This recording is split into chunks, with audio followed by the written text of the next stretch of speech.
Alright guys, as you know, Harley Davidson has put some of the 2025 model year bikes on the website, but I think it's what's not on the website that's more interesting.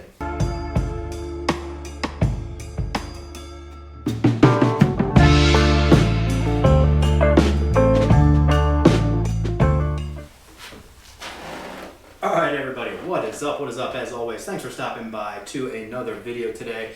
And unless you have been living under a rock for the past few days, by now you probably know that Harley Davidson has started to put some of their 2025 model year bikes on the website. What you can see so far, if you take a look over there, is obviously a lot of the baggers, the touring bikes. You've got the Road Glide, Street Glide, Road King, and a lot of the trikes are up there as well. But at this point in time, what I think is more interesting is what they have not put on the website so far. Because if you are familiar with how Harley Davidson has done these releases of new models in the past, typically what they will do is they will drop a lot of the new models that don't have any changes on the website, start shipping those out to dealers, but hold back for the bigger reveal some of the bikes that have some of the more major changes to them. So what does that lead us to believe on the website as it currently sits?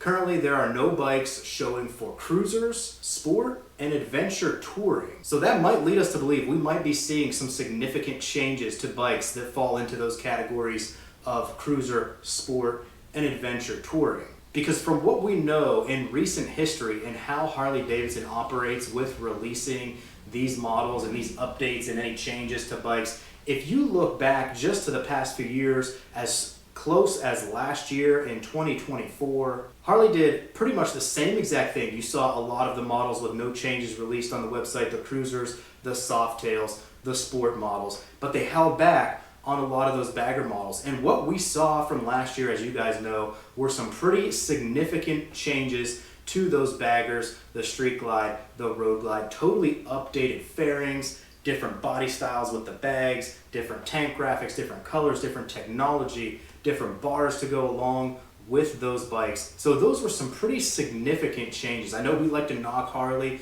a lot of the time for doing the same old thing, but in the grand scheme of things, they have had a lot of changes in the past few years. Another example of Harley Davidson doing this was a couple years ago where we were looking at the website, some of the new models were starting to get released, but we were missing the Lowrider S from the website, if you guys recall. So at that point in time, that was when Harley did their big reveal, their big release. That's when all those ST models came out. You had your Street Glide, Road Glide ST, and then of course that huge launch of the 117 into the Lowrider S and then the Lowrider ST as well. So Harley does have that history of withholding a lot of those big significant changes for their reveal. Of course, their reveal is coming up on January 23rd.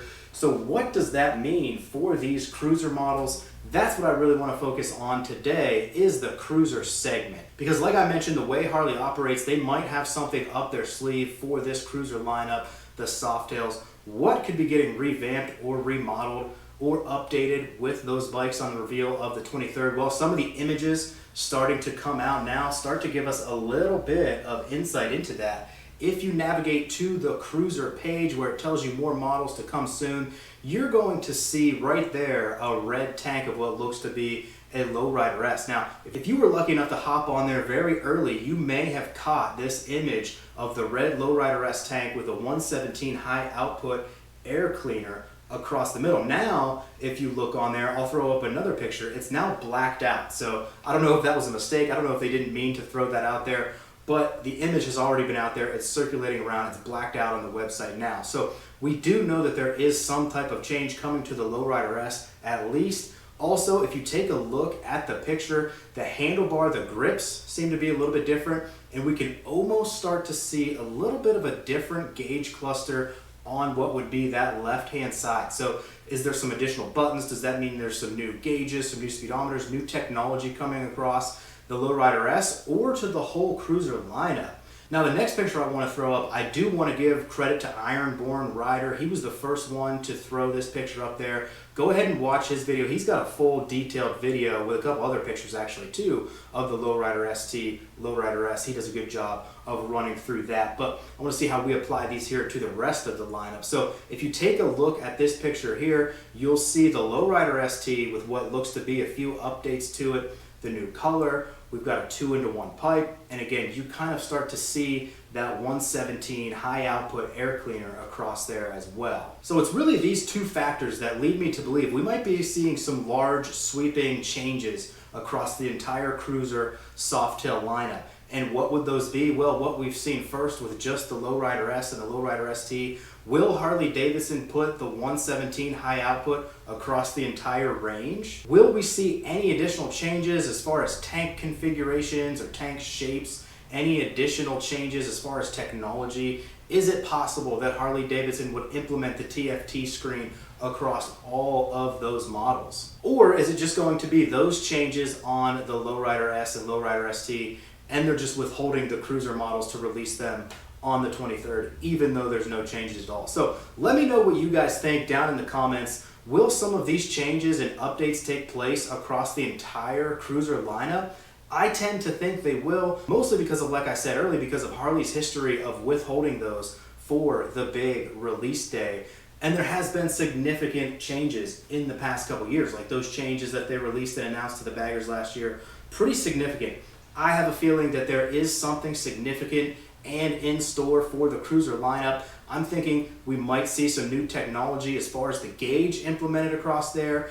I don't know what we're going to see with the Softail Standard and the Softail Street Bob. If you think about the Road King Special, it still has the 114 in it. If they were going to implement the 117 across the Softail lineup, why wouldn't they have already done that with the Road King Special as well? It will be super interesting and exciting to see if any of these massive changes are put into place on the 23rd of January when this stuff all gets announced.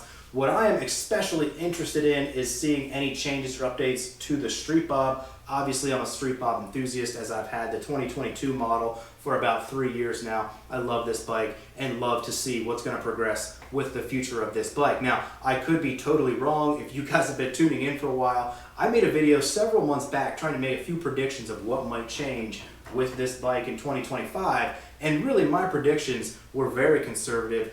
I didn't think there was going to be a whole lot of changes, if any, to this bike. I really just said maybe some new colors, maybe some standard features at this point of cruise control and ABS, because those are now optional features. But being that that bike is left off the website at this point in time, I'm starting to think that there might be some bigger, massive, sweeping changes coming to that entire lineup. So that'll go ahead and start to wrap this one up for now. Just a quick few thoughts on the 2025 Harley Davidson model year lineup. Of course, again, we're gonna have all these questions answered on January 23rd. Let me know your guys' thoughts and opinions of what you've seen so far from the bagger touring lineup, and then what you think Harley Davidson could be holding back and not yet releasing on the site. Like we mentioned, cruiser, sport, and adventure touring, we have nothing on the website yet. Typically in Harley's past, like I said, that typically means we're going to have some big changes coming to those models. But let me know your thoughts and opinions. As always, I will be curious to hear some of your feedback down in the comments. And of course, we will probably check back in once we have some of those answers. But until then, make it a good one, guys. Ride safe out there.